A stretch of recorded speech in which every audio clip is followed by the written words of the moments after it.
કેમ છો બધા? એકદમ મજામાં છો ને?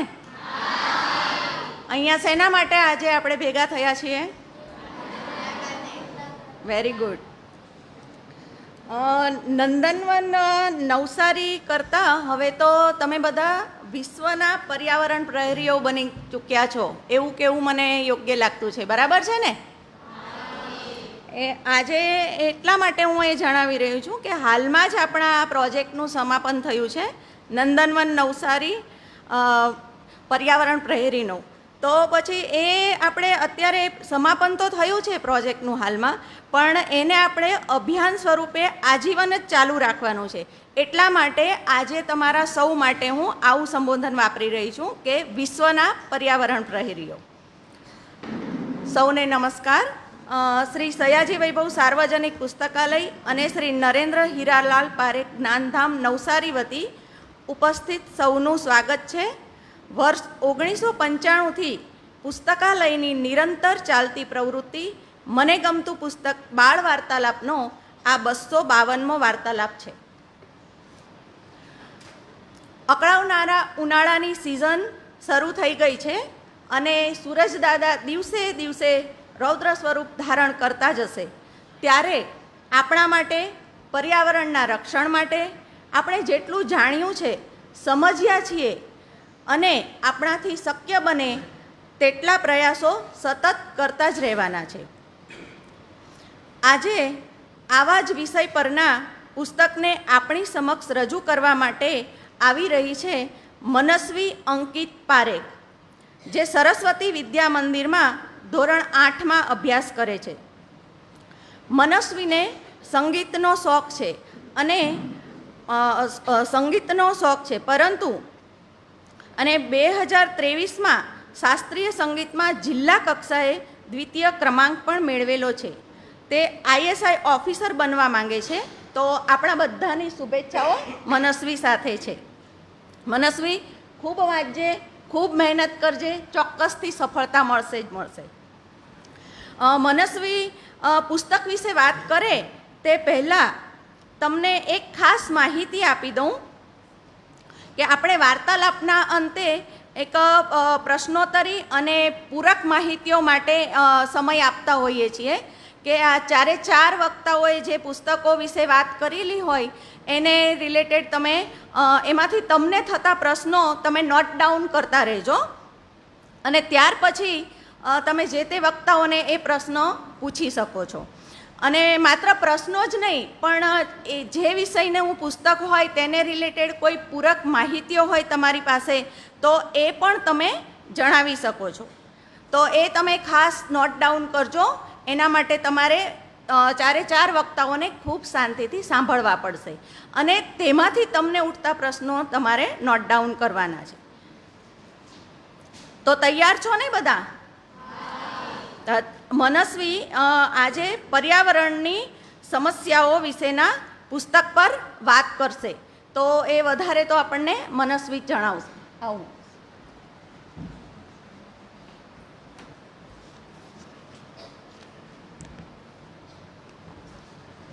નમસ્કાર, મારું નામ છે મનસ્વી અંકિત પારેખ. હું શ્રી સરસ્વતી વિદ્યા મંદિરમાં ભણું છું અને 8મા ધોરણમાં અભ્યાસ કરું છું. મારા પુસ્તકનું નામ છે પર્યાવરણની સમસ્યાઓ. આના લેખકનું નામ છે ડૉક્ટર મીનાક્ષી પી જેઠવા. હવે કોઈ પણ પુસ્તકને સારી રીતે ઊંડાણપૂર્વક આપણને જો સમજવું હોય ને તો એને પહેલેથી જ આપણે સમજવી પડે. હવે પર્યાવરણ શબ્દ એ આપણા માટે કંઈ નવો શબ્દ નથી. પર્યાવરણ શબ્દથી આપણે બધા જ પરિચિત થઈશું. તો પર્યાવરણ એ શું છે? પર્યાવરણ એટલે આપણી ચારેય બાજુ રહેલું વાતાવરણ. વાતાવરણ એટલે આપણા આજુબાજુ રહેલી હવા, પાણી, જમીન, આબોહવા એ પર્યાવરણ છે. તો હવે પર્યાવરણની સંકલ્પના શું છે? આગળ આપણે જાણી ગયા કે પર્યાવરણની સંકલ્પનામાં બસ ખાલી પર્યાવરણની પરિસ્થિતિ પૂરતી જ સીમિત રાખી છે, જે આનો અર્થ થતો જ નથી. પરંતુ એનો અર્થ થાય છે કે ઘણા બધા જે હવા, પાણી, જમીન છે તેને આપણે સરખી રીતે ગોઠવી નથી રહ્યા અને તેનો ઉપયોગ બરાબર નથી કરી રહ્યા. હવે આ તો હતી પર્યાવરણની સંકલ્પના. હવે ચાર્લ્સ ડાર્વિન નામના એક લેખક હતા જેમણે 1959માં ધ ઓરિજિન ઓફ સ્પીસીસ નામનો એક ગ્રંથ જીવસૃષ્ટિને આપ્યો હતો. હવે આપણે પર્યાવરણના 3 દૃષ્ટિકોણો વિશે વાત કરીશું. તો પર્યાવરણના મુખ્ય 3 દૃષ્ટિકોણો છે. પર્યાવરણનું જ્ઞાનાત્મક પાસું, બીજું છે રક્ષણાત્મક પાસું અને વ્યવસાયિક પાસું. તો હવે રક્ષણાત્મક પાસું, જ્ઞાનાત્મક પાસું અને વ્યવસાયિક પાસુંમાંથી આપણે પહેલા પાસા વિશે જોઈએ તો એ છે પર્યાવરણનું જ્ઞાનાત્મક પાસું. તો એમાં એવું આવે છે કે આજના પથ્થરયુગથી લઈને અવકાશ યુગ સુધી માનવીએ જે પણ પ્રગતિ કરી છે તે બધું જ આ જ્ઞાનાત્મક પાસુંમાં આવી જાય છે. તો એમાં જે પણ માનવીએ બધી જ પ્રગતિ કરી છે તે આવે છે. તો માનવીના મનમાં પહેલેથી જ શું છે, કેવી રીતે ઉદ્ભવ્યું છે, કોણે બનાવ્યું હશે, કેમ બનાવ્યું હશે તેવા પ્રશ્ન તેના મનમાં આવે છે. તો તેના હલ માટે તેણે ઘણી બધી જગ્યાઓની મુલાકાત લીધી અને તેને જાણકારી મેળવી. તો આ હતો પર્યાવરણનું પહેલું દૃષ્ટિકોણ. હવે બીજું દૃષ્ટિકોણ છે રક્ષણાત્મક પાસું. તો તેમાં આવે છે કે આદિમાનવોએ પહેલેથી જ પર્યાવરણનો ઉપયોગ કરવાની શરૂઆત કરી છે. હવે માનવ સૃષ્ટિ જેમ જેમ વૃદ્ધિ પામી છે તેમ તેમ તેનો પર્યાવરણનો ઉપયોગ પણ વધ્યો છે. તેથી તેને એવું લાગે છે કે જે દરે તે હમણાં પર્યાવરણનો ઉપયોગ કરી રહ્યો છે તે જ દર હવે પછીના સમયમાં પણ વાપરશે તો આ દર થોડા કેટલીક પેઢીઓ પછી ખૂટી જશે. જેથી તેને વૈશ્વિક સ્તર સુધી ઘણા સઘન પ્રયત્નો કર્યા છે બચાવવાના. આ હતું પર્યાવરણનું રક્ષણાત્મક પાસું. હવે ત્રીજું છે અને અંતિમ દૃષ્ટિકોણની વાત કરીએ તો એ છે વ્યવસાયિક પાસું. તો માનવીએ ઘણા ઉદ્યોગોની શરૂઆત કરી. હવે છેલ્લા થોડા વર્ષોથી માનવીએ ઘણા ઉદ્યોગો વિકસાવ્યા છે અને તેનું પાંગર્યું છે. તો આ બધી જ જે વસ્તુઓ હોય છે ને તે વ્યવસાયિક પાસામાં આવી જાય છે. તો હવે પર્યાવરણની સમસ્યાને તો આપણે થોડુંક જ જાણીએ છીએ. આજે આપણે થોડું વધુ જાણીશું. તો પર્યાવરણની સમસ્યા કેવી રીતે ઉત્પન્ન થાય છે? તો પર્યાવરણની સમસ્યા આપણે ઘણા જંગલો કાપી રહ્યા છે જેથી જે જંગલોના પ્રાણીઓ છે તે આપણા પર હુમલો કરી રહ્યા છે. તેથી આપણે જંગલો ન કાપવા જોઈએ અને જંગલો કાપી રહ્યા છે તેથી જ આપણા હવામાં ઓક્સિજનનું પ્રમાણ પણ ઘણું ઓછું થઈ રહ્યું છે. તેથી આપણે જંગલો ન કાપવા જોઈએ. હવે આવ્યું પ્રદૂષણ. તો પ્રદૂષણના મુખ્ય 4 પ્રકાર છે: હવા પ્રદૂષણ, પાણી પ્રદૂષણ, જમીન પ્રદૂષણ અને ધ્વનિ પ્રદૂષણ. તો હવા પ્રદૂષણમાં છે ને જે મોટી મોટી ફેક્ટરીઓ હોય છે ને એના જે ધુમાડા હોય તે હવાને ઘણું નુકસાન પહોંચાડે છે. તેમાં કાર્બન એમિનેશન નામનું એક આખો ફેલાવે છે જેથી આપણા શરીર, માનવ સૃષ્ટિને ઘણો જ નુકસાન પહોંચાડે છે. અને વાહનોમાંથી નીકળતા ધુમાડા એ પણ ઘણું નુકસાન પહોંચાડે છે. હવે બીજું છે જળ પ્રદૂષણ. તો જળ પ્રદૂષણમાં આપણે નદી નાળાઓમાં જે કચરો ફેંકી રહ્યા છે એ ન ફેંકવો જોઈએ. અને જે આપણે તહેવારો આવે છે ત્યારે ફૂલ સાથે પ્લાસ્ટિક ફેંકી દઈએ છીએ તે ન ફેંકવું જોઈએ જેથી પાણી પ્રદૂષિત થાય છે. ત્રીજું છે જમીન પ્રદૂષણ. તો જમીન પ્રદૂષણ પર આપણે જે પ્લાસ્ટિક ને કોથળીઓ બધું ફેંકીએ છીએ તે ન ફેંકવું જોઈએ કારણ કે તેનાથી ઘણું નુકસાન થાય છે. અને આપણે જે રાસાયણિક ખાતરોનો ઉપયોગ કરીએ છીએ તે પણ ન કરવો જોઈએ. અને જે કુદરતી ખાતર છે, જે કુદરત દ્વારા રચાયેલું ખાતર છે તે જ ઉપયોગ કરવો જોઈએ જેથી જમીનની ફળદ્રુપતા વધે. ચોથું છે ધ્વનિ પ્રદૂષણ. તો ધ્વનિ પ્રદૂષણ તો આપણને ખબર જ છે. ધ્વનિ પ્રદૂષણમાં કંઈ નવું નથી, પરંતુ આપણે કેટલું ધ્વનિ પ્રદૂષણ કરીએ છીએ તે વિચારો. આપણે જ્યારે સિગ્નલ હોય ત્યારે ખબર છે કે ત્યાં સિગ્નલ બંધ છે તો પણ ઘણા લોકો હોર્ન વગાડ્યા જ કરે જેનાથી ઘણું ધ્વનિ પ્રદૂષણ થાય છે. તહેવારોમાં, લગ્ન પ્રસંગોમાં આપણે જોરથી ડીજે વગાડીએ છીએ. હવે આ ધ્વનિ પ્રદૂષણ છે તેને માપવા માટે એક એકમ છે જેને કહેવાય ડેસિબલ. તો જ્યારે 10 થી 30 ડેસિબલ હોય છે ને ત્યારે એકદમ શાંત વાતાવરણ, અને જ્યારે 50 થી 80 ડેસિબલ હોય છે ત્યારે મધ્યમ તેજ વાતાવરણ હોય છે. અને જ્યારે 100 ડેસિબલ હોય છે તે આપણા શરીરના પલ્સ રેટ પર ઘણો પ્રભાવિત હોય છે. અને જ્યારે 120 ડેસિબલ હોય છે ત્યારે કાન અને માથાના દર્દ માટે ઘણો નુકસાન કરે છે. અને જ્યારે 150 ડેસિબલ હોય છે ત્યારે બેભાન થઈ જવા જેવી હાલત આપણા શરીર પર થઈ જાય છે. હવે છે કે ભારતીય નાગરિક તરીકે આપણી શું ફરજ છે? તો ભારતીય નાગરિક તરીકે આપણી ફરજ છે કે આપણે પ્લાસ્ટિકનો ઉપયોગ બને તેટલો ઓછો કરવો જોઈએ. વૃક્ષો વાવવા જોઈએ. ભલે આપણે 10 વૃક્ષ વાવીએ, ભલે આપણે 10 વૃક્ષ ન વાવીએ તો કોઈ જરૂર નથી, પરંતુ એક એવું વૃક્ષ વાવીએ જેની આપણે સારી રીતે જાળવણી કરી શકીએ, તેને દરરોજ ખાતર આપી શકીએ, પાણી આપી શકીએ, જેથી એ વૃક્ષ હોય તે મોટું થાય અને પર્યાવરણમાં ઓક્સિજનનું પ્રમાણ વધે. હવે પ્લાસ્ટિક, આપણે જ્યારે પણ શાકભાજી લેવા જઈએ છીએ કે બજારમાં કોઈ પણ વસ્તુ લેવા જઈએ છીએ ત્યારે આપણે સાથે કાપડની થેલી લઈ જવી જોઈએ, જેથી પર્યાવરણનું નુકસાન ઓછું થાય અને પ્લાસ્ટિકનો ઓછામાં ઓછો ઉપયોગ થાય. હવે આપણે બાળકો આગવી પેઢીના આપણે જ ભવિષ્ય છીએ, જેથી આપણે પર્યાવરણને સૌથી ઓછું નુકસાન કરવાની બાબતોને ધ્યાન રાખવી જોઈએ.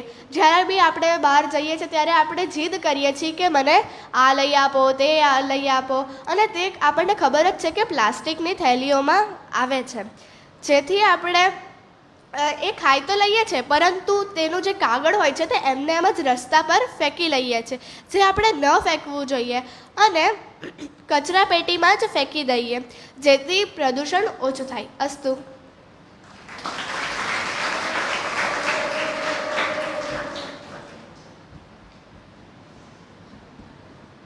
આભાર મનસ્વીએ આપણને પર્યાવરણની સમસ્યાઓ વિશે અને થોડા એના ઉકેલ વિશે ખૂબ સરસ વાતો કરી. હવે હમણાં આપણું જ્યારે પ્રોજેક્ટનું સમાપન હતું ત્યારે તમે લોકો કોણ આવેલા હતા અહીંયા? સમાપન સમયે કોણ હાજર હતું પર્યાવરણ પ્રોજેક્ટના સમાપન વખતે? ત્યારે ચેતનસિંહ સોલંકી આવેલા હતા, એમને સાંભળેલા હતા કોઈએ? નહીં ને? ઓકે, કંઈ વાંધો નહીં. તો તેમણે ખૂબ સરસ વાતો કરેલી હતી કે આપણે જ્યારે પણ કહીએ છીએ કે આ સમસ્યાઓ છે, આ સમસ્યાઓ છે, આ સમસ્યાઓ છે અને આપણે આમ કરવું જોઈએ, તેમ કરવું જોઈએ, પણ શરૂઆત ક્યાંથી કરવાની છે? કોણે કરવાની છે? આપણે કરવાની છે ને. એટલે સમસ્યાઓ તો છે જ, પણ એના વિષયક વિચાર આવો અને એના સમાધાન માટે શું શ્રેષ્ઠ કરી શકાય એ દિશામાં કાર્યરત થવું એ ખૂબ મહત્ત્વની વાત છે. તો આજે આ પર્યાવરણને રિલેટેડ પુસ્તક છે એટલે એના અનુસંધાને હું તમને એક વાત ચોક્કસથી જણાવીશ. એ તમને ખ્યાલ હોય તો આપણા દેશમાં દર વર્ષે પ્રધાનમંત્રી રાષ્ટ્રીય બાલ પુરસ્કાર આપવામાં આવે છે.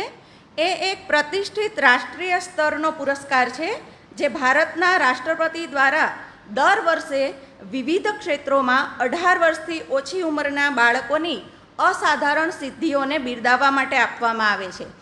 એમાં અસાધારણ સિદ્ધિઓ એટલે કેવી સિદ્ધિઓ માટે? તો બહાદુરી, સમાજ સેવા, પર્યાવરણ, રમતગમત, કલા, સંસ્કૃતિ, વિજ્ઞાન અને ટેકનોલોજી જેવા ક્ષેત્રોમાં કંઈક વિશિષ્ટ પ્રદાન કરેલું હોય તેવા બાળકોને સાંકળી લેવામાં આવતા હોય છે. તેમને આપણને એમ થાય કે હા એ પુરસ્કાર મળે તો તેમાં એ લોકોને સર્ટિફિકેટની સાથે 1 લાખ રૂપિયા જેટલી રકમનો પુરસ્કાર આપવામાં આવતો હોય છે. તો આ વર્ષે 2025માં 27 ડિસેમ્બર 2025 નવી દિલ્હીના વિજ્ઞાન ભવનમાં રાષ્ટ્રપતિ દ્રૌપદી મુર્મુના હસ્તે આ વર્ષે એવા 20 બાળકો સિલેક્ટ કરવામાં આવતા હોય છે. તો એવા 20 બાળકોને આ પુરસ્કારો એનાયત થયા હતા. એની વધારે ડિટેલ્સ તો તમને યુટ્યુબ પર નેટ પર મળી જશે કે એ કયા બાળકોએ શું એવી સિદ્ધિઓ મેળવેલી હતી જેના કારણે એમને આ પુરસ્કારો મળ્યા. તો એના વિશે અત્યારે તો હું તમને વધારે વાત નથી કરતી, પરંતુ પર્યાવરણનું પુસ્તક છે એટલે એ અનુસંધાને હું આ વાત એમાં ચોક્કસ કરીશ કે આ પુરસ્કાર મેળવવામાં એક ઉત્તર પ્રદેશના બારાબંકીની 17 વર્ષની વિદ્યાર્થીની પૂજા પાલ નામની છોકરી, તો એ જે શાળામાં અભ્યાસ કરતી હતી ને ત્યાં આજુબાજુ ખેતરાઉ જમીન હતી અને એમાં અનાજ માટેના સફાઈ માટેનું ને એક થ્રેશર મશીનો આવે અને ખૂબ ધૂળનું પ્રદૂષણ થતું. એના કારણે ખેડૂતોને પણ શ્વસનની બીમારી થતી અને સ્કૂલમાં ભણતા વિદ્યાર્થીઓને પણ ખૂબ જ સમસ્યાઓ થતી હતી. તો ફક્ત સમસ્યાઓ છે એવા બધા જ આપણે મોસ્ટ ઓફ એવું જ વિચારતા હોઈએ છીએ, પણ આ છોકરીની એક અલગ સોચ થઈ કે આના માટે શું કરી શકાય. તો તેને એક ધૂળ મુક્ત એવું થ્રેસર મશીનની શોધ કરી અને એ શોધથી ધૂળની સમસ્યાઓ જ ખતમ થઈ ગઈ અને એમાં ખેડૂતોને તો ખૂબ ફાયદો થયો જ થયો, પણ આસપાસના વિસ્તારમાં પણ આ સમસ્યાનું નિરાકરણ થયું અને આ મશીન ખૂબ સસ્તી કિંમતે ઉપલબ્ધ કરાવી શકાય એ રીતનું મશીન એને બનાવ્યું હતું. વધારે ડિટેલ્સ તમને નેટ પર બી જોવા મળી જશે, પણ આ એટલા માટે હું તમને વાત કરું છું કે ફક્ત સમસ્યાઓ છે ના દેકારા જ મોટા ભાગે આપણે કરતા હોઈએ છીએ, પણ જો એ દિશામાં વિચારીને કંઈક એવું નક્કર કરવામાં આવે તો આપણી નાનો વિચાર પણ કંઈક મોટી શોધને જન્મ આપતો હોય છે. મોટા ભાગે આપણે બધું વાંચતા હોય, તમે કોઈ પણના જીવન ચરિત્રો વૈજ્ઞાનિકોના હોય કે જે તે ક્ષેત્રમાં કોઈ કે કંઈક મહત્ત્વનું પ્રદાન કરેલું હોય તો એક નાના વિચારથી જ શરૂઆત થાય છે ને એ દિશામાં કામ કરતાં કરતાં એના ખૂબ સારા પરિણામો મળતા હોય છે. ખાસ તો આ પર્યાવરણને રિલેટેડ પુસ્તક છે એટલે તમને આ હું જણાવી રહી છું, પણ તમે ચોક્કસથી આ સર્ચ કરજો કે તમારી જ ઉંમરના છોકરાઓ એ કેવી એમનું વિઝ્યુલાઇઝેશન હોય છે અને કેવું કામ કરીને કેવી વિચારસરણીથી એ કંઈક નવું પ્રદાન કરી શકે છે જેનો લાભ સમાજને મળતો હોય છે. હવે આપણે આજના બીજા વક્તા તરફ જઈએ તો આજના બીજા વક્તા છે પરીક્ષિત સતીશભાઈ પટેલ, જે આશ્રમ શાળા ભક્તાશ્રમ અંગ્રેજી માધ્યમમાં ધોરણ 8માં અભ્યાસ કરે છે.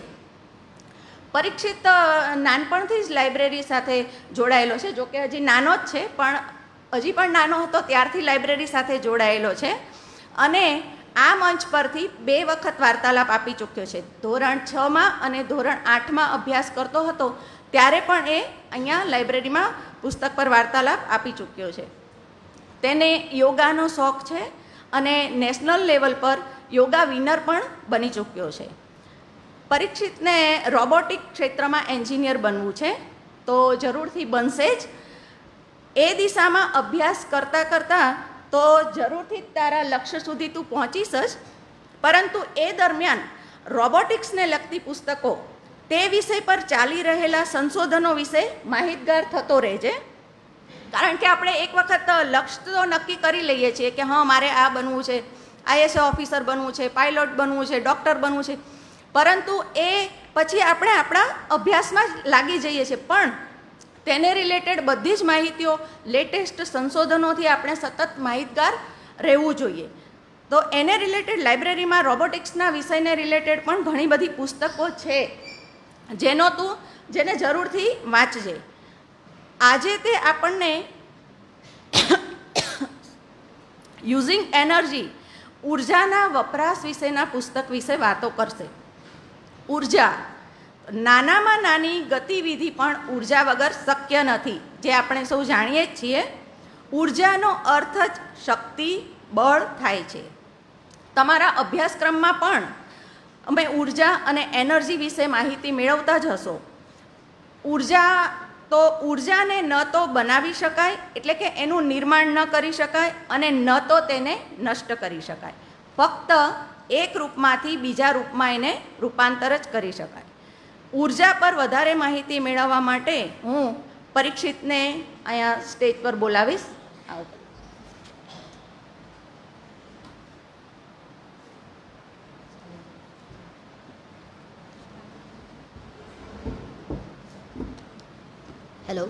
Hello. Good morning to respected teachers, sirs and all my dear friends. My name is Patel Pariksit. I am studying in standard 9th A. My school name is Ashram Shala Bhaktashram English Medium School. So first of all, I want to say thank you to our Sayaji Vaibhav Library for giving me a chance to represent myself in this Vartalap. So my book name is Using Energy. It is the part of volume 9. It is published by Young Scientists. There are many interesting topics in my book. My first topic is what is energy. From energy, the peoples and things are moved from one place to another place. Do you know from where does the energy of energy when it reaches on the earth. Even the sun, there would be no energy on the earth. For example, boat can use by two types. First, the petrol in their engines, and second, the winds in their sails. My second topic is energy sources. I want to explain these topics from PPT. See this PPT. See this picture. In this picture, there is a home. In that, the 10 resources are given. First of all, I say these 10 resources. First, solar energy panel. Second, wind generator. Third, oil lamp. Fourth, oil heater. Fifth, gas cooker. Sixth, oil tank. Seventh, coal. Eighth, wood. Ninth, electric socket. 10th, electric light.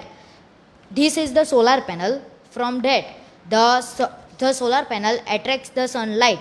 Then the solar panel convert it into electrical energy. And second, the wind generator, which also create an electric energy. So in this home, there are two sources which convert electric energy. From that electric energy, oil lamp, gas cooker, oil heater, electric socket, and electric light are works. So my third topic is changing energy. Can we create or destroy energy? Anybody know? Yes. No. Okay. Energy may change in form, but it doesn't destroy fully. For example, when we using electricity, which is in which there is a energy, it into convert into another form of the electrical energy, such as heat or light. In that, we change the form of energy, but we cannot destroy energy.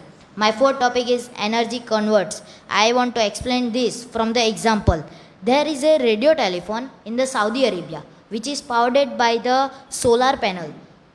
In that, the square solar panels at the top trap the sun's energy and convert. The solar panel attracts the sun's energy, then it converted into electrical energy. The sun is called a powerhouse. Did you know what is the sun? Did you know that the sun is a real star? What is the sun?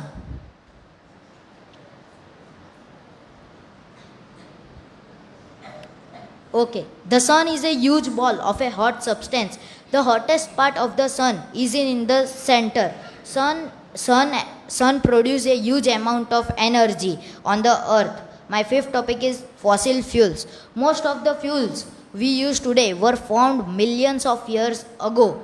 We know that all the energies comes from the sun. Coal, oil, and natural gas are called fossil fuels. They are made up of remains of plants and animals that died long ago. When these plants and animals were alive, they converted energy from the sun into chemical energy. When we burn fossil fuels, we turn this chemical energy into heat energy or light energy. So, my sixth topic is hydroelectric power. Some power stations which are converted energy from the electrical energy from the water. Hydroelectric power stations are usually found in the mountain areas where is a plenty of rainfall. The water held by the dam had a high potential energy. When the dam was open, the water rushes down with a full force. In that, the potential energy will convert it into kinetic energy. My seventh topic is solar power. The sun's energy can be converted into electrical energy by solar cells. The sun's energy cost is nothing. If we fixed a solar panel at the top of our home's roof, the solar panel attracts the sun's energy, then it converts into electrical energy. My eighth topic is wind power.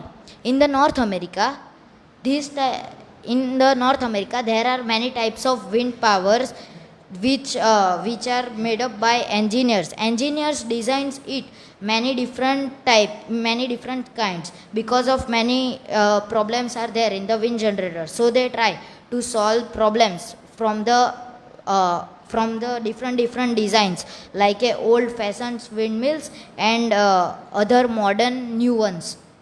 So my ninth topic is biogas. Biogas is the source of cheapest energy for some villages. There is a tractor which is filled by methane mixture of biogas and carbon dioxide. Valuable methane. Biogas is a valuable source of energy which is often wastage.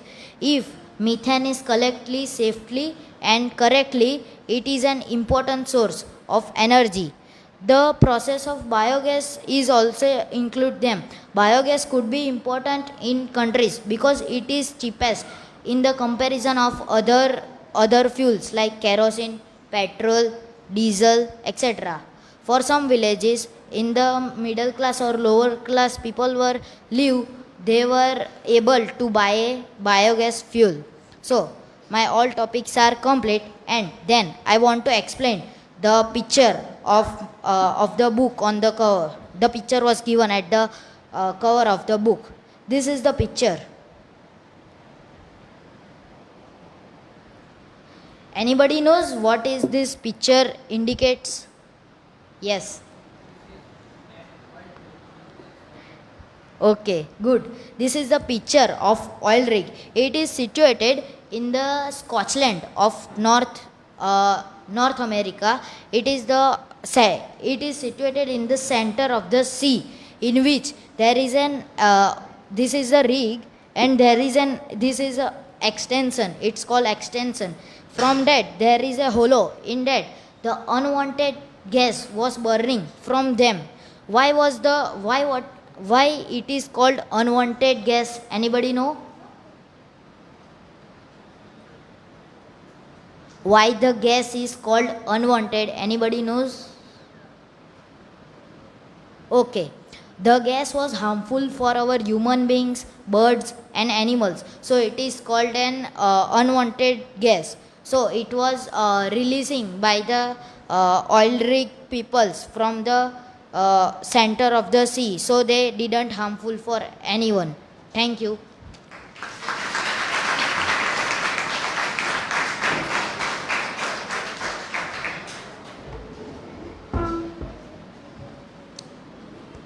Thank you Parikshit. Parikshit આપણો છે ને તો છોટા packet બડા ધમાકા જેવો છે, અને એને ખૂબ સરસ પ્રયત્નો કર્યો આપણને ઉર્જા વિશે સમજાવવાનો. તો બાળમિત્રો, આપણા શરીરમાં પણ એક જ ઉર્જા છે, એને આપણે આપણી પસંદગી પ્રમાણે ઉપયોગ કરી શકીએ. એ જ ઉર્જા તમે રમતમાં લગાવો છો તો ત્યાં કામ કરે છે, ખોરાક લો છો તો પચાવવામાં કામ કરે છે, એકાગ્ર થઈને અભ્યાસ કરવો છે તો એ ઉર્જા ત્યાં કામ કરે છે. એટલે આપણા શરીરની ઉર્જાને આપણે કેવી રીતે વાપરવી તે આપણા હાથમાં છે. એટલે સતત એ ઉર્જાનો સકારાત્મક દિશામાં ઉપયોગ કરતા રહેવું પડે તો આપણને જોઈતા પરિણામો પણ આપણે મેળવી શકીએ છીએ. હવે આપણે વાર્તાલાપને આગળ લઈ જઈ શકીએ. તમે નોટ ડાઉન કરો છો ને બેટા? આ 2 પુસ્તક આપણા કમ્પ્લીટ થઈ ગયા, બરાબર? એમાંથી તમને કોઈ પ્રશ્નો હોય તો એ તમે નોટ ડાઉન કરતા રહેજો. હજી આપણા 2 પુસ્તકો બાકી છે. તો હવે આપણે વાર્તાલાપને આગળ લઈ જઈએ, અને આપણા આજના ત્રીજા વક્તા છે યષ્ટી હેમલ ભટ્ટ, જે ડિવાઇન પબ્લિક સ્કૂલમાં ધોરણ 7માં અભ્યાસ કરે છે, અને તેને મ્યુઝિક, ડ્રામા, ડાન્સ અને ડ્રાઇવિંગનો શોખ છે. ખૂબ સરસ બધા શોખ ધરાવે છે. અને હું ખાસ વાત કરું તો યષ્ટી છે ને, એમનો આખું જ ફેમિલી લાઇબ્રેરી સાથે ખૂબ સારી રીતે જોડાયેલું છે. આજે એમના દાદા પણ આપણી સાથે જ છે. તો એમના દાદા, એના પપ્પા, મોટી બહેન, એ બધા પણ લાઇબ્રેરીમાં આ મંચ પરથી વાર્તાલાપ આપી ચૂક્યા છે, અને આજે આપણને યષ્ટી પણ મળી છે. તો આપણે એની પાસેથી ખૂબ સરસ પુસ્તક વિશે માહિતી મેળવીએ. અને યષ્ટીની અચીવમેન્ટ વિશે વાત કરું તો તે બાલ પ્રતિભા શોધ પ્રકૃતિ ગીત સ્પર્ધામાં ભાગ લઈને એને બીજો ક્રમ મેળવ્યો હતો. તે ઉપરાંત લોકનૃત્ય, રેમ્પ વોક, આવી બધી ઘણી બધી સ્પર્ધાઓમાં તે ભાગ લે છે, અને તેને એર હોસ્ટેસ બનવાનું સ્વપ્ન છે. તો આપણી શુભેચ્છાઓ તેની સાથે જ છે કે એ એના લક્ષ્ય સુધી જરૂરથી પહોંચે. કળા અને સાહિત્ય રસનો સંગમ ધરાવતી યષ્ટી આજે બાળકો અને મોટાઓમાં પણ જે ખૂબ જ પ્રિય છે એવા વાર્તાકાર. બાળકોમાં કોઈ કહેશે? સૌથી વધારે પુસ્તકો વંચાતા હોય એવા લેખકોના નામ? કયા લેખકોના પુસ્તકો સૌથી વધારે ગમે બાળકોને? ચાલો જણાવો. તમે લોકો કંઈ ને કંઈ વાંચતા હોય, અથવા ચલો વાંચતા નહીં હોય તો પણ વાંધો નહીં, પણ સાંભળેલું તો હશે ને તમે. બાળકો માટેના પુસ્તકોમાં બાળકોમાં પ્રિય એવા લેખક? બોલ બેટા. નરસિંહ મહેતા એ તો બેટા કવિ છે, પણ નરસિંહ મહેતા તો આપણા બહુ જૂના લેખક ને કવિ ખરા જ, ભક્ત. પણ હાલમાં અત્યારે બાળકોમાં કયા લેખક સૌથી વધારે વંચાય છે?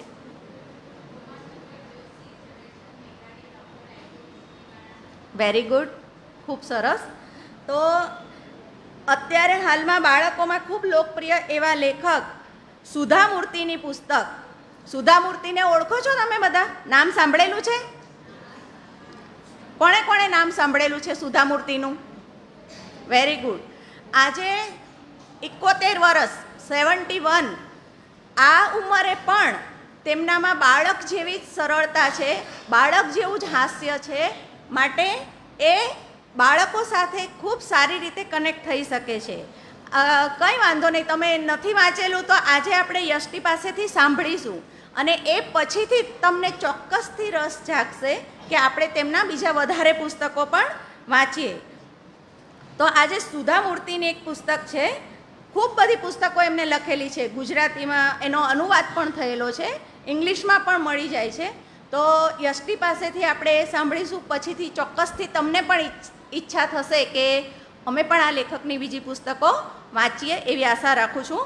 તો યષ્ટિ પાસેથી આજે આપણે સુધા મૂર્તિનું પુસ્તક the magic of lost earrings વિશે સાંભળીએ. હવે પુસ્તક વિશેની વધારે વાતો આપણને યષ્ટિ કરશે. આવો બેટા.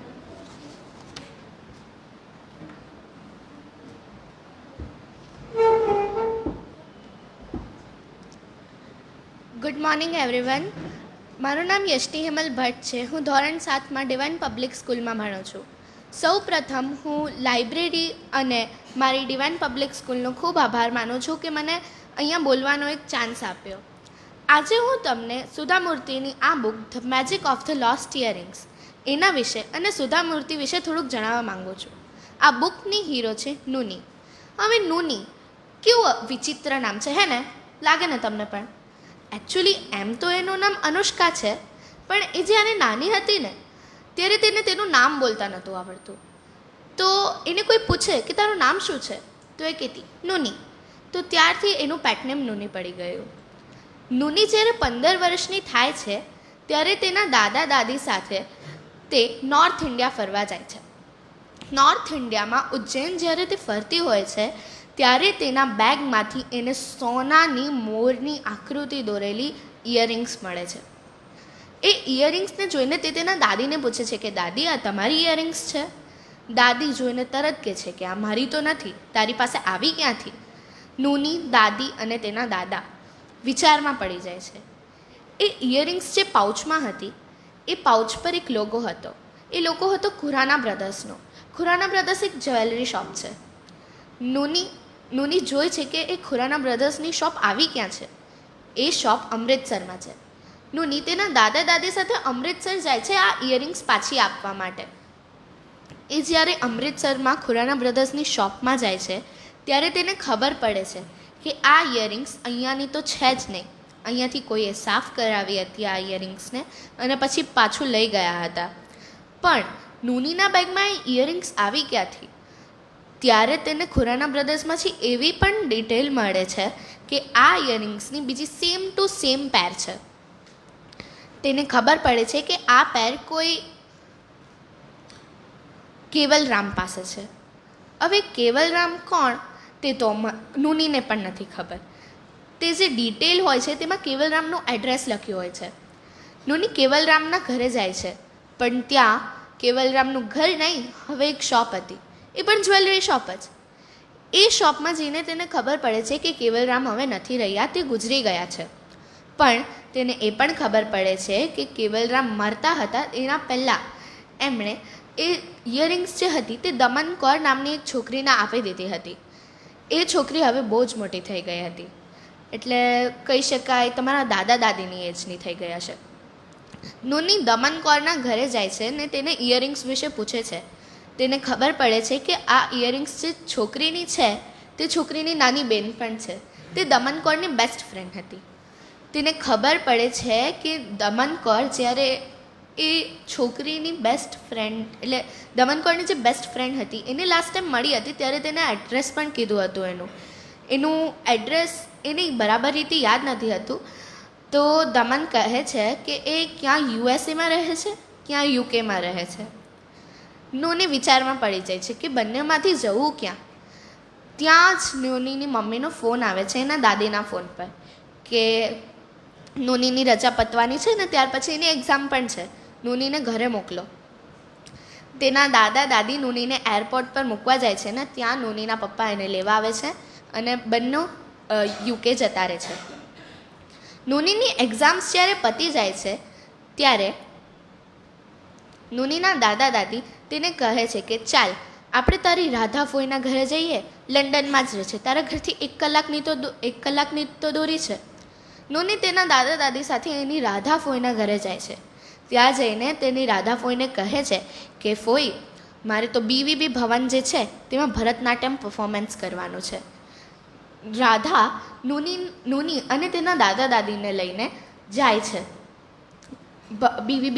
બીવીબી ભવનમાં જાય છે અને ત્યાં નૂનીને આખું ભવન બતાવે છે. આખું ઓડિટોરિયમ નૂની ધ્યાનથી જુએ છે, પ્રેક્ટિસ પણ કરે છે. એવું દરરોજ થાય છે. ત્યારે દાદી જે હોય છે એટલે કે આજી, નૂનીની આજી જે હોય છે તે એક સવાલ પૂછે છે રાધાને. તે હું તમને વાંચી સંભળાવું. Radha had planned to take Aja and Aji out to explore new place each day. How do our people manage in foreign country like this? Radha smiled and said, I will take you to Ealing Market. હવે એલિંગ market એવી જગ્યા જ્યાં Indian લોકોની બધી જ સામગ્રી મળી લે, કામની બધી મસાલા અથાણા એવું બધું જ મળી રહે. Next day they took London Tube to go to Ealing Market. London tube એટલે લંડનની એક મેટ્રો છે જે ટ્યુબના આકારની છે એટલે તેને લંડન ટ્યુબ કહે. When they reached Ealing Market and stepped into one Indian shop, Aji was astonished. Every variety of papad, pickle, spice powder and Indian condiment was neatly arranged on shelves and available on reasonable price. Aji જુએ છે કે ઇન્ડિયામાં આપણે જે ખાઈએ છીએ એમ મસ્ત તીખું ખાવાનું તેના માટેના મસાલા જે હતા તે એ શોપમાં અવેલેબલ હતા. આજી એકદમ ખુશ થઈ જાય છે ને રાધાને કહે છે તે હેન્ડલ કરે તારી બધી વસ્તુ તને જે જોઈએ તે. ત્યારે નૂનીને લેવાનો ટાઈમ આવી જાય છે ને નૂનીને લઈને એ લોકો ઘરે પણ જતા રહે છે. બીજા દિવસે જ્યારે નૂનીનું ભરતનાટ્યમ પરફોર્મન્સ હોય છે ત્યારે પરફોર્મન્સ પછી ડૉક્ટર નંદકુમાર કરીને એક સર હતા. લંડનમાં રહેતા જેટલા પણ ભારતીયો હોય તે ડૉક્ટર નંદકુમારને ઓળખતા જ હોય. ડૉક્ટર નંદકુમાર એનો શો પતે છે ત્યાર પછી સ્પીચ આપવા આવે છે. નૂનીને લાગે છે કે ડૉક્ટર નંદકુમાર એની કંઈ હેલ્પ કરી શકશે. બીજા દિવસે નૂની રાધાની હેલ્પ લઈને તેમના ઓફિસમાં અપોઇન્ટમેન્ટ લે છે. ડૉક્ટર નંદકુમારને નૂની અને તેના દાદા દાદી લોસ્ટ ઇયરિંગ્સની ઇન્ફોર્મેશન પણ માંગે છે, પણ તેમને જે 2 નામ હોવા જોઈએ ને તે 2 નામ મળતા જ નથી. એક જ છોકરી હોય છે ડિમ્પલ નામની, એણે 2 નામ આપ્યા હોય છે ને ઇન્ફોર્મેશન પણ આપી હોય છે. એ ઇન્ફોર્મેશન નહીં હું જો હમણાં તમને કહી દઉં કે ઇન્ફોર્મેશન શું હતી તો તમારી બુક વાંચવાની મજા મરી જશે. એવું કરો કે તમે આ બુક છે ને દેખાય છે બધાને, તે બુક તમે જાતે જ કોઈ બુક સ્ટોરમાં જઈને લઈ લો અને પછી વાંચી લો, રાઈટ? કારણ કે આગળનો જે સસ્પેન્સ પાર્ટ છે તે હું તમને કહી દઉં તો તમે બુક વાંચશો જ નહીં. તો હું તમને હવે કહું સુધા મૂર્તિ વિશે. સુધા મૂર્તિ ઇન્ડિયાના જાણીતા લેખિકા છે. સુધા મૂર્તિએ આ બુક તેમની લંડનમાં રહેતી દોહિત્રી માટે લખી હતી. દોહિત્રી એટલે ખબર ને, ગ્રેન્ડ ડોટર, એના માટે લખી હતી. આ બુક શ્રેણીમાં 3 ભાગ છે: the magic of the lost temple, the magic of the lost story અને the magic of the lost earring. The magic of the lost earring મારો ફેવરેટ પાર્ટ છે. હવે જો તમારે પણ આ 3 બુક વાંચવી હોય તો તમને કોઈ કોમન બુક સ્ટોરમાં તો નહીં મળે, પણ તમે જો થોડીક શોધખોળ કરશો તો તમને પણ મળશે જ. સુધા મૂર્તિએ આ બુકમાં છેલ્લે એક જ વાક્ય કહ્યું છે: a pair of earring unforgettable journey. Thank you.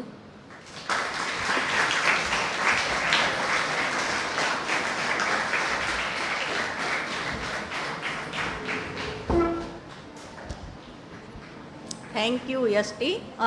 ખૂબ સરસ જર્ની કરાવી તે અમને, લંડનમાં પણ લઈ ગઈ. મજા આવી ને? તો હવે સુધા મૂર્તિના બીજા પુસ્તકો વાંચશો?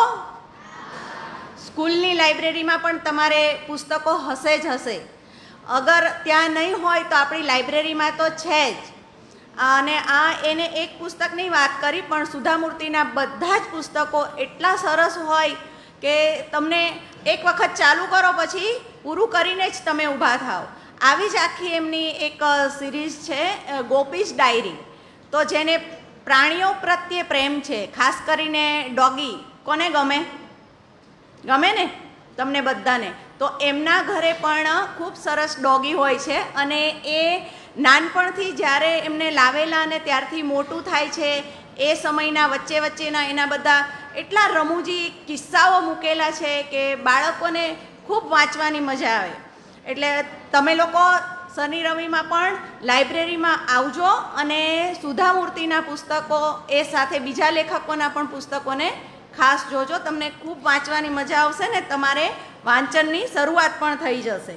બરાબર છે ને? આવશો ને? તો હવે આપણે વાર્તાલાપને આગળ લઈ જઈએ. એ પહેલાં આપણા નવસારીમાં હમણાં લુન્સીકુઈ મેદાનમાં શું હતું? વેરી ગુડ, ફ્લાવર શોમાં કોણ કોણ ગયેલા? વાવ, વેરી ગુડ, બધા જ જઈ આવ્યા એમ ને? અને એ સમય દરમિયાન તારીખ 31 પહેલીને 2 તારીખે બીજું પણ આપણે ઠાકોરવાડીમાં પુસ્તક પ્રદર્શન ચાલતું હતું. ખ્યાલ છે તમને? કોને કોને ખ્યાલ છે? કોણે કોણે મુલાકાત લીધેલી તે પુસ્તક પ્રદર્શનની? વાહ, એના માટે તાળીઓ પાડીએ.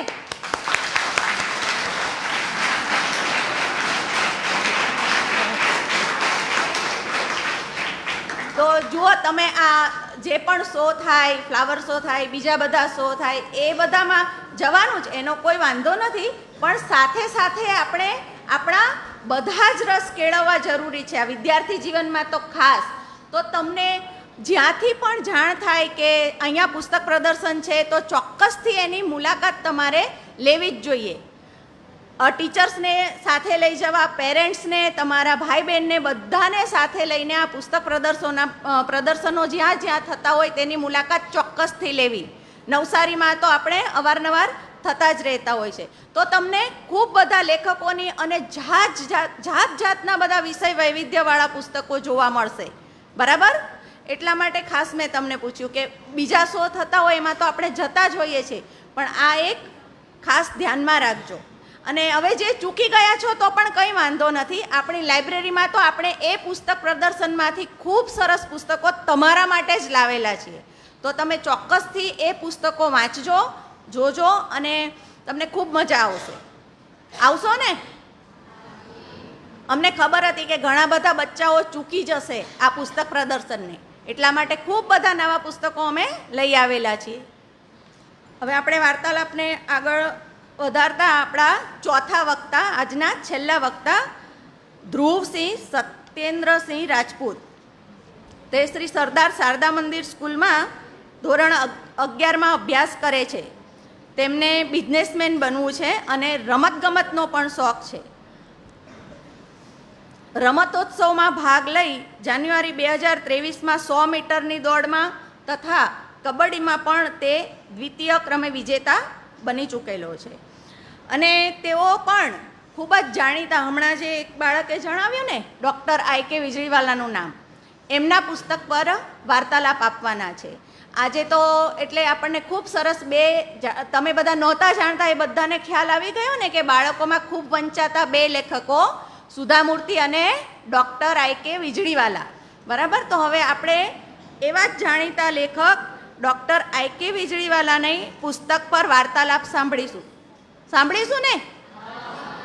મજા આવે છે ને? તો ડૉક્ટર આઈ કે વીજળીવાલાનું પુસ્તક છે અંતરિક્ષની સફર. તો આપણને અંતરિક્ષની સફરે આજે લઈ જશે ધ્રુવ. તો ધ્રુવ આવ અને અંતરિક્ષની સફરે. હેલો, નમસ્કાર. હું ધ્રુવસિંહ રાજપૂત. હું શ્રી સરદાર શારદા મંદિર વિજલપુરમાં ધોરણ 11 કોમર્સમાં અભ્યાસ કરું છું. હું આજે તમને 5000 વર્ષ પહેલાંની એવી રહસ્યમય દુનિયાની સફરે લઈ જઈશ કે જેની દરેક વાર્તા રોમાંચ અને સાહસથી ભરપૂર છે. મેં વાર્તાલાપ માટે પસંદ કરેલ પુસ્તકનું નામ છે અંતરિક્ષની સફરે, જેના લેખક છે ડૉક્ટર આઈ કે વીજળીવાળા અને જેની કિંમત છે 80 રૂપિયા. આ પુસ્તક કુલ 19 ચેપ્ટરોમાં વહેંચાયેલું છે અને આ પુસ્તકના દરેક પેજ તેમજ દરેક ચેપ્ટરમાં એવી રોમાંચક અને સાહસભરી વાત છે કે આ પુસ્તકને એકવાર વાંચવા માટે લઈએ તો તેને છોડવાનું મન જ ન થાય.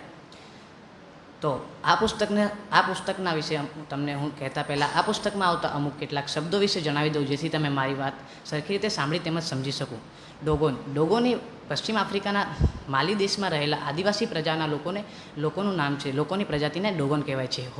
ડોગોન લોકોના ધર્મગુરુઓને હોગન કહેવામાં આવે છે. નોમોઝ એ ડોગોન લોકોના મત્સ્ય દેવતાઓ છે.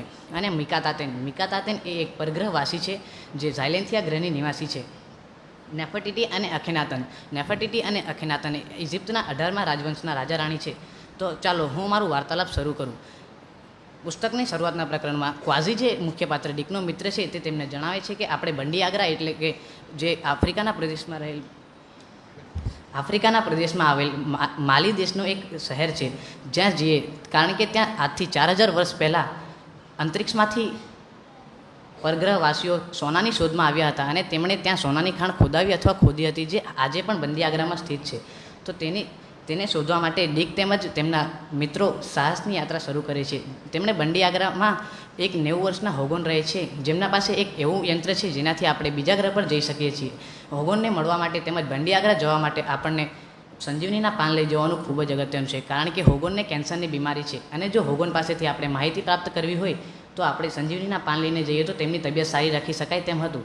ડીક પાસે જે સંજીવનીના પાનો હતા તે તેમને ઇજિપ્તના 18મા રાજવંશના નેફર્ટિટી અને અખેનાતન દ્વારા આપવામાં આવ્યા હતા, જેની હોગનને જાણ લેબે નામના પવિત્ર સાપે કરી હતી, જે દુનિયાના જ્યારે ઓલ્ડ મોકોંગો માઉન્ટેન પર હેરી, જે માઇકલ કાકાના મિત્ર છે, તેમના ત્યાં ફાર્મ હાઉસ પર રોકાયા હોય છે, ત્યારે રાતના સમયે તેઓને એક રહસ્યમય અનુભવ થાય છે. જ્યારે તેઓ રાતના સમયે ફાર્મ હાઉસમાં બેઠા હોય છે ત્યારે તેઓને એક નારંગી રંગનો પ્રકાશિત ઘોડો દેખાય છે, જે તેમની તરફ જ આગળ વધતો હતો. તેમાં મિકાતાતેન, જે એક પરગ્રહવાસી છે, તે બેઠી હતી. તે તેમને સૂચવવા આવી હતી કે તમે સંજીવનીનું ધ્યાન રાખજો. અને ત્યારબાદ બીજા જ દિવસે તેઓ જ્યારે નાસ્તો કરીને પોતાના રૂમમાં જાય છે ત્યારે ડીક જુએ છે કે તેમણે જે બેગમાં સંજીવનીના પાન મૂક્યા હતા તે બેગ ત્યાંથી ચોરાઈ ગયો હતો. તેમને તે પણ ખબર ન હતી કે આ સંજીવની કોણે ચોરી કરી છે. ત્યારબાદ જ્યારે તેઓ પોતાની સફરને ચાલુ રાખે છે અને બંડી આગ્રાના સફર દરમિયાન વ્હાઇટ વોલ્ટા નદીના કાંઠે એક ટેકરી ઉપર પોતાના તંબુઓ બાંધે છે, ત્યારે ડીક વિચારતા જ હોય છે ત્યારે ફરી એકવાર તેઓને એ રહસ્યમય નારંગી રંગનો ઘોડો દેખાય છે. અને એ વખતે મિકાતાતેન તેમની સાથે વાત કરે છે. તે તેમને જણાવે છે કે તમારા જે સંજીવનીના થેલા છે તે કોણ ચોરી ગયું છે તે તમને હોગન જણાવશે, જેને મળવા માટે તમારે બંડી આગ્રા જવું પડશે.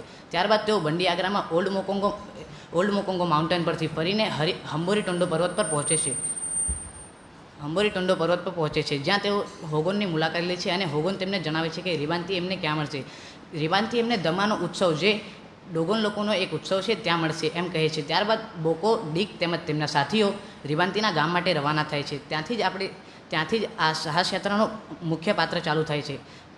ત્યારબાદ તેઓ રિબાન્તી સાથે મુલાકાત કરે છે અને તેના બીજા દિવસે દમાનો ઉત્સવ હોય છે. ત્યારે તેઓ દમાના ઉત્સવમાં બોકો તેમજ માતાદી નૃત્ય કરવા જાય છે અને તે જ દરમિયાન રિબાન્તીના ગળામાંથી તેઓ સંજીવનીનો થેલો લઈ લે છે અને પોતાના વસ્ત્રમાં સંતાડી લે છે.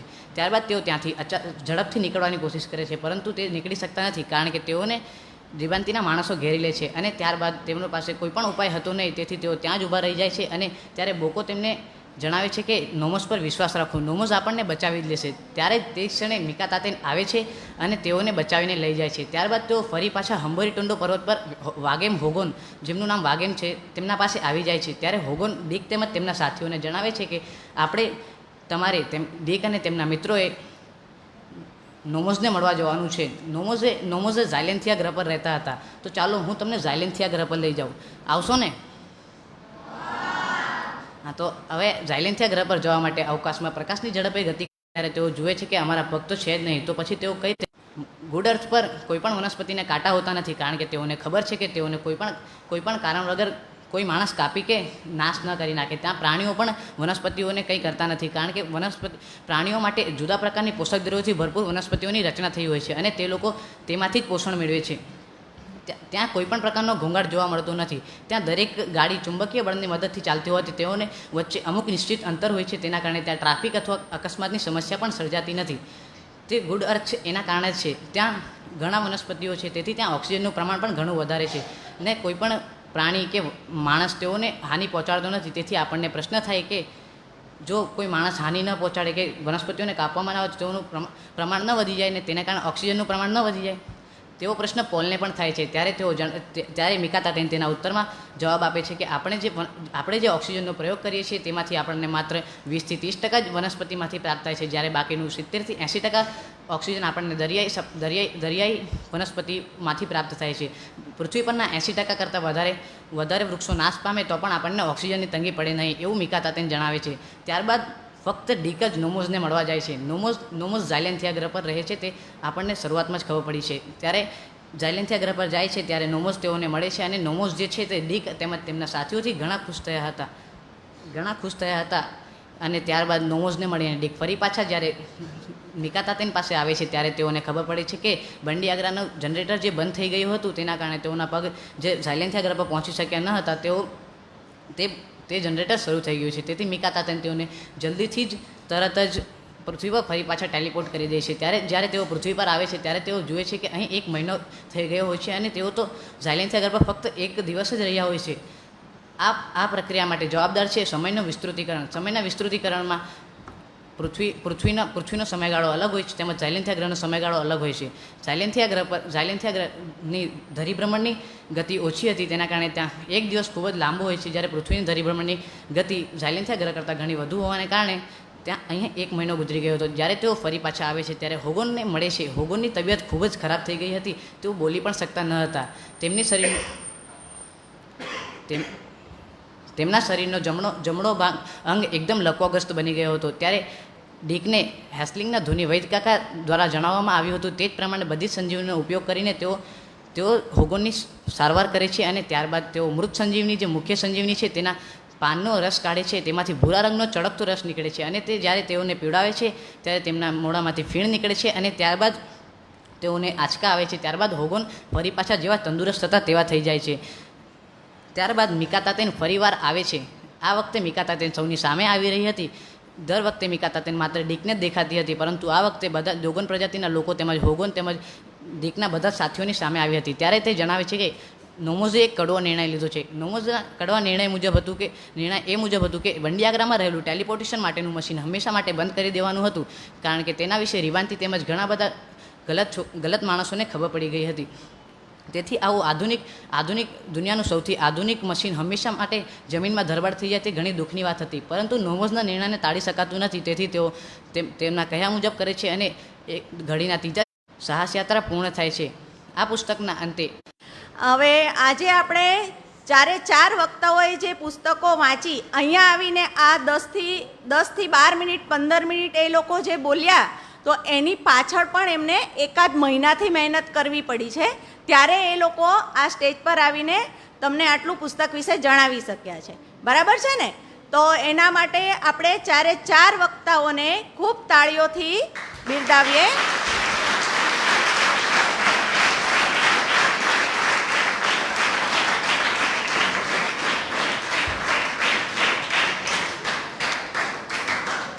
અને બાળમિત્રો, તમે જોયું કે આ 4 વક્તાઓ જે શોખ ધરાવે છે, તો માત્ર શોખ માટે શોખ નથી, પણ એ દિશામાં એમને પોતે પણ કંઈ ને કંઈ અચીવ કરેલું છે. એટલે ચારે ચાર બાળ વક્તાઓએ તેમને જે શોખ છે એ વિષયમાં આગળ કંઈ ને કંઈ કરવાની કોશિશ પણ કરતા રહ્યા છે અને સતત ચાલુ જ રાખજો તો તમારા શોખને તમે એક પરિણામ સ્વરૂપે સાબિત કરી શકશો, બરાબર ને? અને તમને જે તે ક્ષેત્રમાં જવું છે તેમાં તમે સફળતા મેળવી શકશો.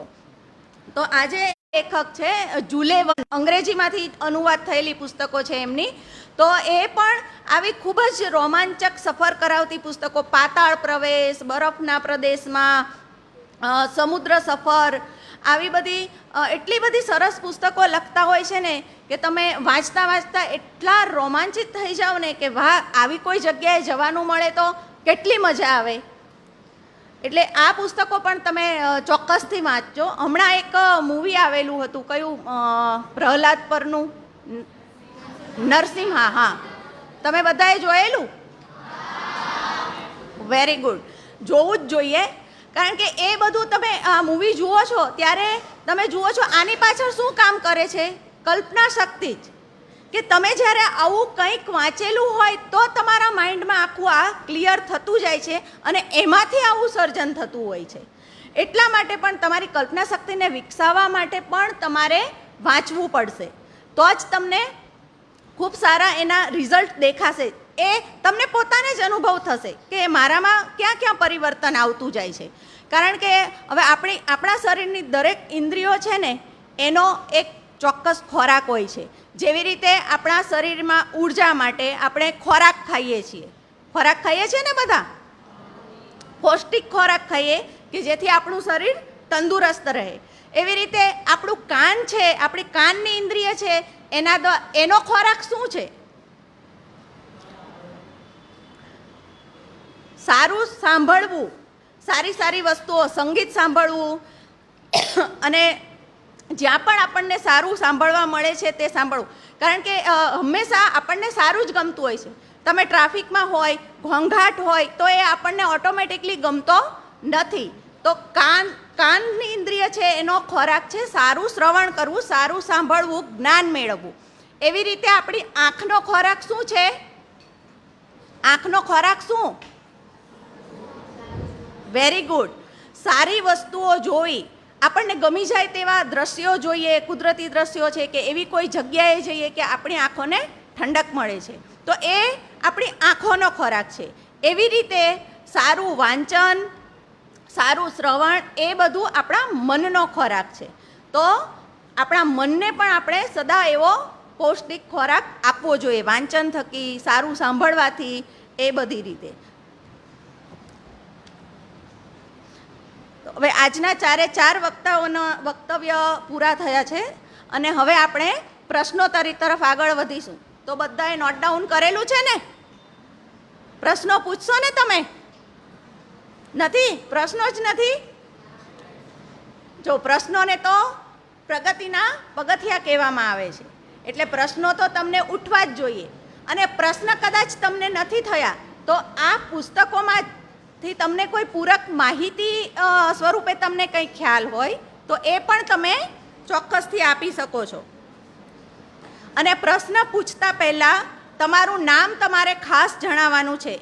અને આજની પ્રશ્નોત્તરીમાંથી જે પણ બાળકનો શ્રેષ્ઠ પ્રશ્ન હશે અને જે બાળક શ્રેષ્ઠ જવાબ આપશે એ લોકોને પણ અમે વર્ષના અંતે જ્યારે અમારો બાળ વક્તા સન્માન સમારોહ થતો હોય છે ને ત્યારે એ લોકોને પણ પુરસ્કારો અને સર્ટિફિકેટ આપતા હોઈએ છીએ. એટલે એ પણ તમે તમારી માહિતી માટે હું તમને જણાવું છું. અને આજે આપણી વચ્ચે પિયુષ સર છે, તો તેઓ આપણને તારવી આપશે કે કોનો પ્રશ્ન શ્રેષ્ઠ હતો અને કોનો જવાબ અને પૂરક માહિતી પણ. તો હવે એ રાઉન્ડ આપણે ચાલુ કરીએ અને તમે બાળ વક્તાઓને પ્રશ્ન પૂછી શકો છો, પણ પહેલાં તમારું નામ ચોક્કસથી જણાવજો. ચાલો, કોણ પૂછશે પહેલો પ્રશ્ન? પહેલો પ્રશ્ન કોણ પૂછશે?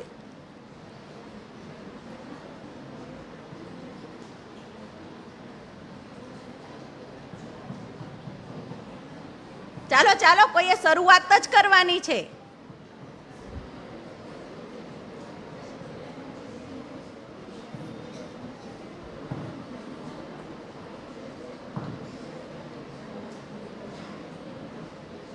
શરૂઆત હંમેશા અઘરી હોય, એટલે શરૂઆત થઈ જાય ને પછી બધું સરળ બની જતું હોય છે, બરાબર ને? ચાલો, કોણ કરશે પ્રશ્ન? પહેલો પ્રશ્ન. પૂરક માહિતી હોય તો પણ જણાવો બેટા. તમને પ્રશ્ન ન હોય તો કંઈ વાંધો નહીં. પર્યાવરણને વિશે, ઉર્જાને વિશે તમે કોઈ પુસ્તક વાંચેલી હોય ને એમાં આને રિલેટેડ કંઈ પૂરક માહિતી હોય તો પણ તમે આપી શકો છો. તમને ખ્યાલ હોય, તમે કંઈ વાંચેલું હોય એવું. ચાલો, બધા બાળકોને બધું સમજાઈ ગયું, પ્રશ્ન જ નથી.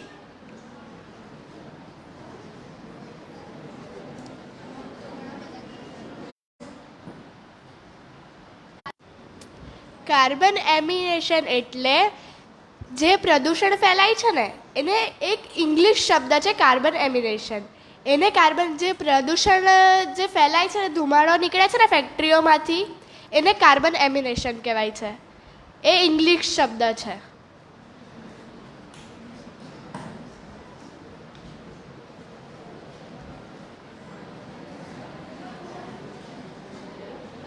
ચાલો, શરૂઆત તો થઈ ચૂકેલી છે. હવે તમે હા પાછળ આપો ને માઈક. આપેલું છે.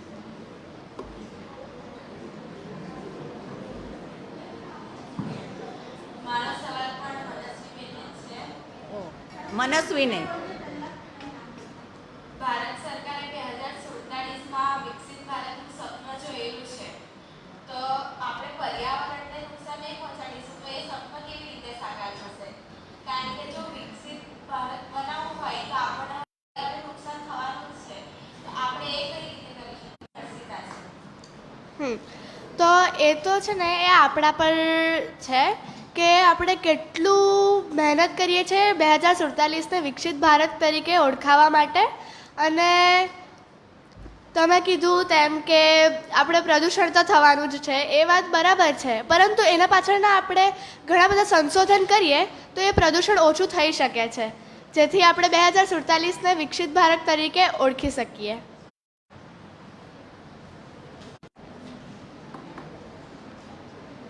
હવે હું જ એક સવાલ ધ્રુવને પૂછવા માંગુ છું કે અંતરિક્ષની સફરે તે પુસ્તક જ્યારે વાંચ્યું ત્યારે તારો અનુભવ કેવો રહ્યો અને તને એ દિશામાં આમ કેવું લાગ્યું?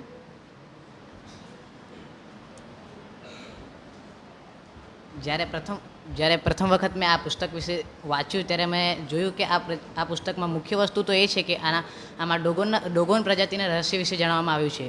ડોગોન જે પ્રજાતિ છે તે પશ્ચિમ આફ્રિકાના પ્રદેશોમાં જોવા મળે છે, પરંતુ જો આવી પછાત પ્રજાતિ પાસે આવા આધુનિક મશીન કઈ રીતે હોય તે પ્રશ્ન સાથે મેં આ પુસ્તક વાંચવાની શરૂઆત કરી હતી અને તેનો ઉત્તર મને આગળ જતાં હોગોન સાથેની મુલાકાતમાં મળે છે.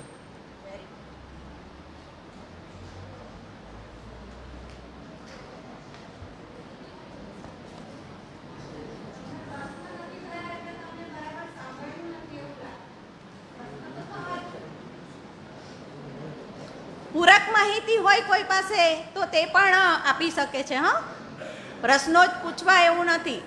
તમને કંઈ આના વિશે વધારે માહિતી હોય, પર્યાવરણને રિલેટેડ તમારે કોઈ વાત કરવી હોય તો પણ કરી શકો છો. પાછળ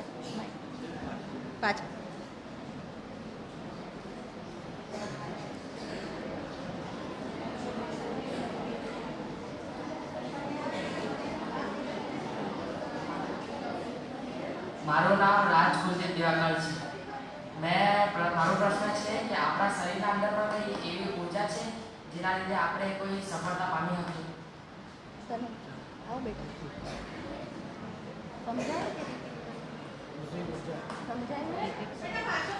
પાછો પૂછને બેટા. આપણા બોડી કે આપણા આજુબાજુમાં કઈ એવી ઊર્જા છે જેના લીધે આપણે સફળતા પામી શકીએ?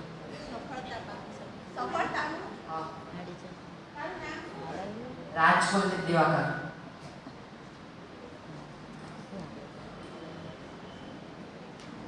એટલે તારા ક્વેશ્ચનનો મિનિંગ એવો છે કે શું કહેવાય, આપણા શરીરમાં એવી કોઈ તારો સવાલ કદાચ એવો છે બેટા છે જે આપણને સફળતા અપાવે એમ કહેવા માંગે છે ને?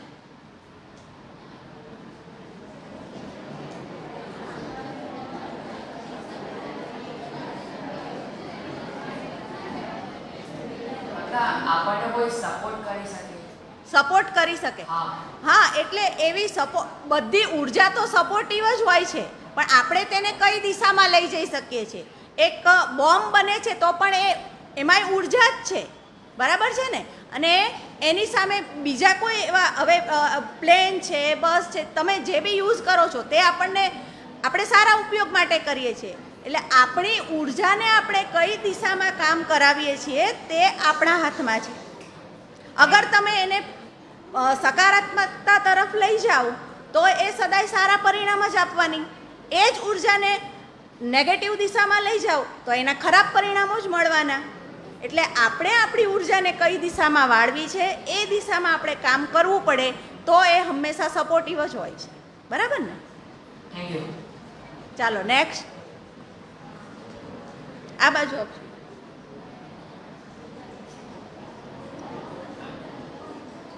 મારો ક્વેશ્ચન યશવીના છે કે મારું નામ પટેલ તું કિશોરમાં છે. મારો પ્રશ્ન યશવીને છે કે તું ગુજરાતી મીડિયમમાં છે તો પણ તું ઇંગ્લિશ બુક જ કેમ પસંદ કરી? એટલે હું ગુજરાતી મીડિયમમાં છું તો મારાથી ઇંગ્લિશ બુક ન વંચાય એવું થોડી છે. મને સુધા મૂર્તિની બુક્સમાં ઇન્ટરેસ્ટ છે ને મને આ બુકનું ટાઇટલ વાંચીને એવું લાગ્યું કે વાવ, શું હશે આમાં, તો મેં વાંચી લીધી. ઇંગ્લિશ બુક વાંચવામાં ખરાબી થોડી છે. ગુજરાતી મીડિયમમાં હોય ને ઇંગ્લિશ બુક ન વંચાય એવું થોડી છે. આપણને પણ ભણવામાં ઇંગ્લિશ સબ્જેક્ટ તો આવે જ ને.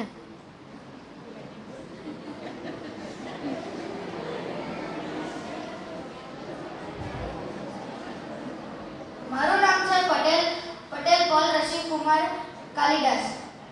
મારો પ્રશ્ન છે કે રોબોટની શોધ કોણે કરી?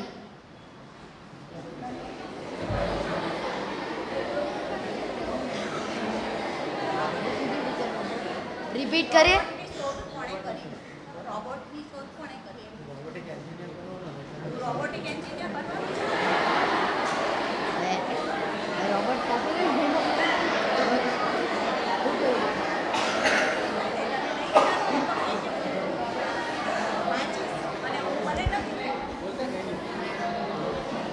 તમારો પ્રશ્ન શ્રેષ્ઠ છે, પણ બીજી વખત હું વાંચીને તમને પાક્કું કહીશ.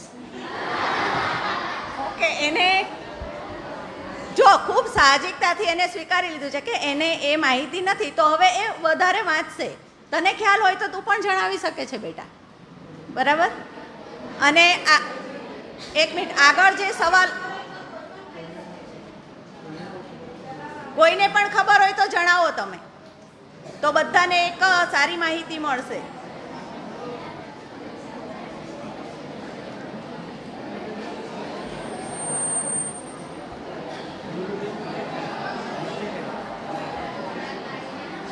હા બોલ બેટા, આ માઈક આપો ને.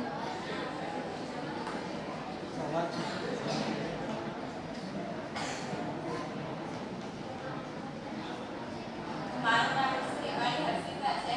મને સવાલ યશવી બેને છે. એમણે એમનું જે વક્તવ્ય હતું તે બહુ સારી રીતે આપ્યું, મને બહુ ગમ્યું, પણ મને એમનો કંઈ મોરલ સમજ નહીં પડ્યો.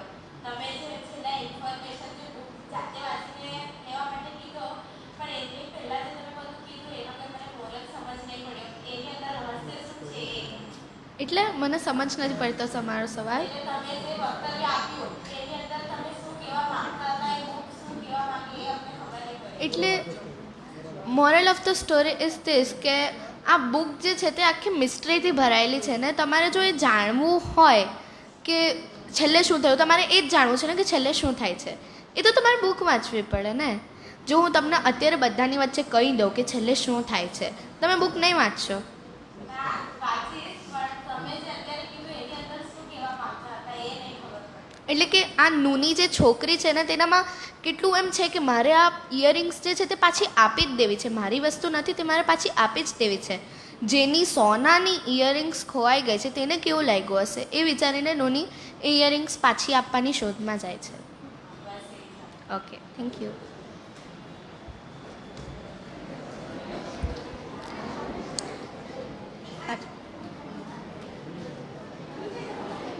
જો હવે કેવા બધાયને સવાલો આવતા છે, આવે છે ને?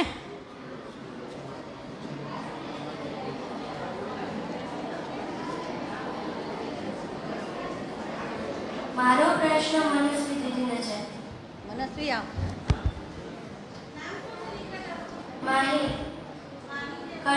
માહી ગણેશભાઈ પુરોહિત.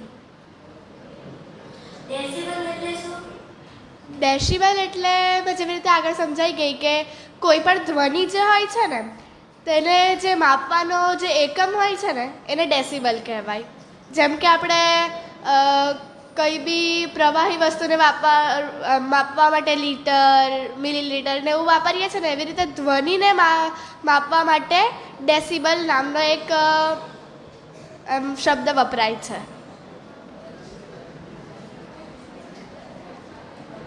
ચાલો, ખૂબ સરસ. હવે રોબોટ માટેનો એક સવાલ હતો ને, કોણે કરેલો હતો? તો એ 1954માં જ્યોર્જ દેઓલ નામના વૈજ્ઞાનિકે એની શોધ કરી હતી. જોકે મને પણ અત્યારે જ ટેકનોલોજીના શ્રેષ્ઠ ઉપયોગથી ખબર પડી છે, મને પણ ખબર નહોતી એ હું કહું તમને, પણ એ માહિતી તમને આપી દઉં કે આ વ્યક્તિએ શોધ કરી હતી. અને બીજું કે એવું પૂછવામાં આવેલું હતું યષ્ટીને કે ઇંગ્લિશમાં ભણે છે ને કેમ ઇંગ્લિશ પુસ્તક પસંદ કરી, એવો સવાલ પૂછેલો હતો ને. તો તમે કઈ ભાષામાં અભ્યાસ કરો છો, કઈ પુસ્તક પસંદ કરો છો, કઈ ભાષામાં વાર્તાલાપ આપો છો કે વાતચીત કરો છો એ મહત્ત્વનું નથી, પણ તમે એક સારા વાચક હોવા એ મહત્ત્વનું છે.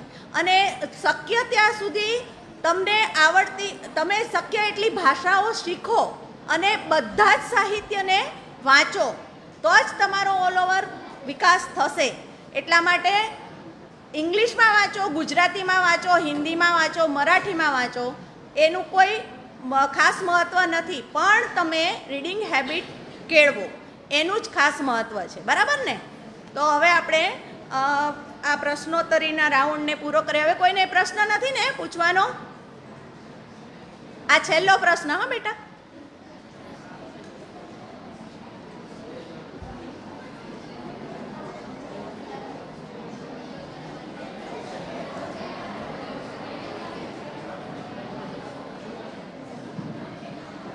મારું નામ વિહાન મિતેશભાઈ પટેલ છે. મારો સવાલ પરીક્ષિતને છે કે ઉર્જાની શોધ કોણે કરી હતી?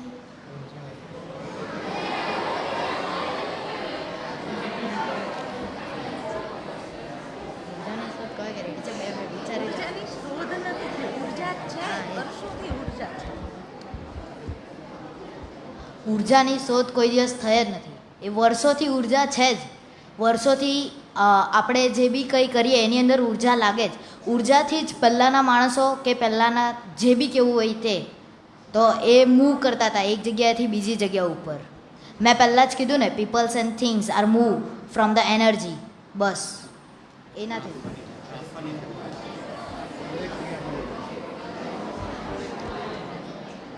ચાલો, હવે એક વખત તમારા બધા માટે અને આજના વક્તાઓ માટે ખૂબ તાળીઓ પાડીએ.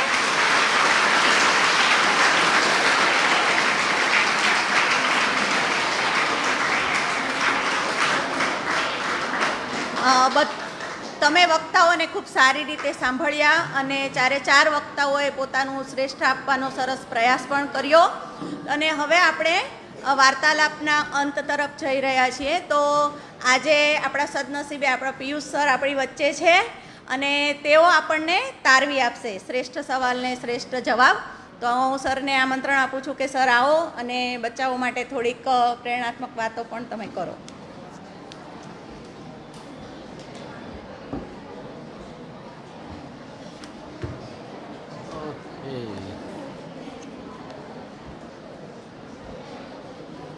નમસ્કાર સૌને, મારા જય શ્રી કૃષ્ણ. ધન્યવાદ. બેન આદરણીય મેઘનાબેન, રાહુલભાઈ, પ્રીતિબેન, મારા વાલા બાળ મિત્રો, આ વક્તા બાળ મિત્રો, અહીં પધારેલ શિક્ષક ભાઈ બહેનો, વાલીઓ, મને અને મારા મિત્ર મુકુંદભાઈ જે અમારો અવાજ તમારી સુધી પહોંચાડે છે, તો બહુ મજા લાવી નાખી આ ચારેય જણે જુદા જુદા વિષયમાં. અને સયાજી લાઇબ્રેરી છેલ્લા 25થી વધારે વર્ષથી બાળકો માટે આ વાર્તાલાપની વ્યવસ્થા કરે છે. શનિવાર કયો અહીંયા લખેલો છે, બીજો શનિવાર.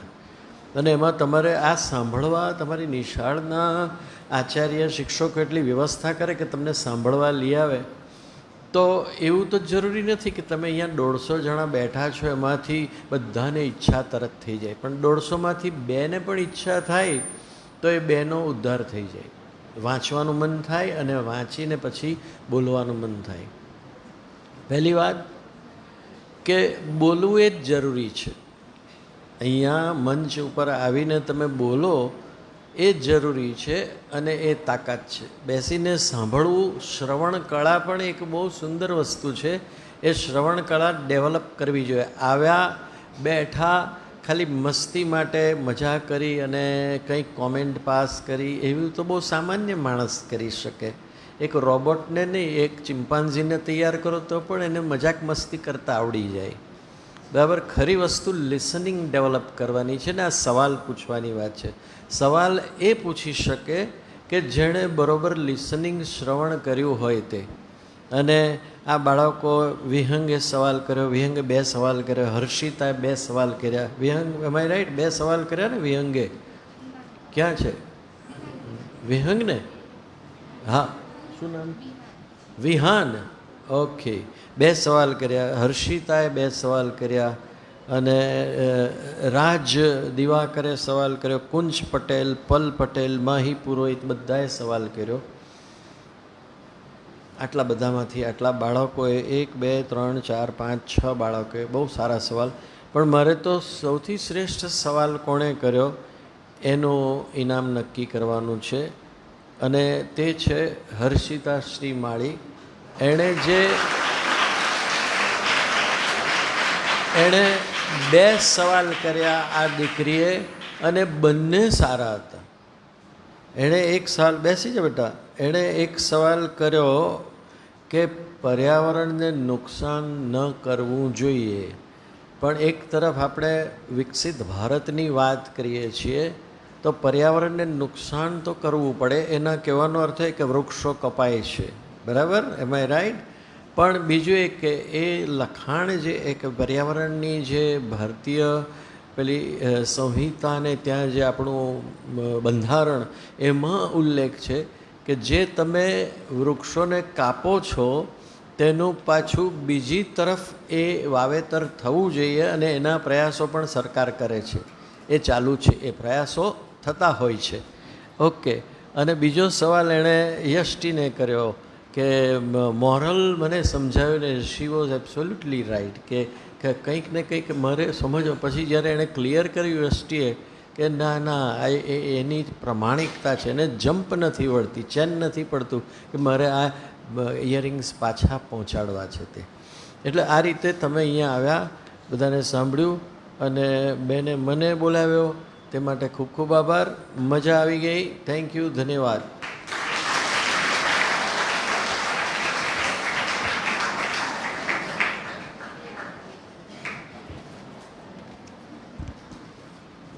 આભાર પિયુષ સર, તમારો ખૂબ ખૂબ આભાર. હવે પાછા તમને લોકોને કોઈને જો આ વાર્તાલાપમાં નામ નોંધાવવું હોય, તમે પણ આ વક્તાઓની માફક તમે વાંચેલી કોઈ પુસ્તક અહીંયા રજૂ કરવા માંગતા હોય તો ચોક્કસથી તમારું નામ નોંધાવી દેજો.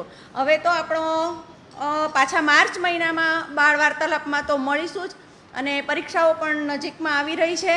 તો ખૂબ મન લગાવીને વાંચજો, તમારી બધી ઉર્જાને એમાં લગાવજો અને પરીક્ષાઓની તૈયારીમાં લાગી પડજો અને ધારી સફળતા તમને ચોક્કસથી મળશે જ. અને પુસ્તકાલય સાથે તમે સતત જોડાયેલા રહેજો. અને ત્યારબાદ તો તમને વેકેશન વાંચનોત્સવની મજાની તો બધાને ખબર જ છે, ખબર છે ને? અને એવી રીતે તમે સતત લાઇબ્રેરી સાથે જોડાતા રહેજો, લાઇબ્રેરીમાં સભ્ય પણ બની જજો અને વહેલી તકે વાંચનની શરૂઆત કરી દેજો. સૌનો દિવસ શુભ રહે એવી શુભકામનાઓ. આભાર. અને આજે આ 4 વક્તાઓને આપણે ભેટ પુસ્તક આપીને સન્માન કરીશું. તો સર, હું તમને વિનંતી કરું છું કે આપના હાથે બાળકોને ભેટ પુસ્તકો આપજો. આવો. ગમે તેને ચાલશે. હા સાહેબ.